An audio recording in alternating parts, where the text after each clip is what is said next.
राज्य में पढ़ुवा समस्त स्कूल छात्र छात्री लगी आसीगला एक बड़ खबर जहां आपण समस्ते जान रखा निहाती जरूरी। एने सरकार तरफ जारी है एक बड़ घोषणा। खूब शीघ्र कार्यकारी होब पंचसखा शिक्षा सेतु योजना। कौन रही अपडेट जाना ता पूर्व वीडियो को लाइक करूँ, सब्सक्राइब करना एवं सब्सक्राइब कर पाखर घंटी चिन्ह को दबाई दिंतु।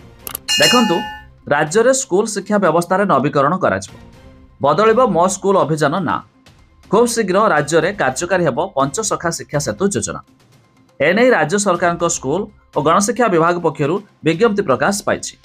तेज उक्त विज्ञप्ति उल्लेख कराई कि सांस्कृतिक सामाजिक और अर्थनैतिक विधिबद्धतार परिपूर्ण ओडिशा पाई रहिथिबा विभिन्न आह्वान मुकाबिला लगी एक मजबूत तथा उद्योगी शिक्षा व्यवस्थार आवश्यकता को दृष्टि रखी राज्य सरकार शिक्षा क्षेत्र में नवीकरण परिकल्पना कर योजना अधीन स्कूल निर्माण, शिक्षार मान वृद्धि एवं सामाजिक योगदान वृद्धि लक्ष्य रखाई।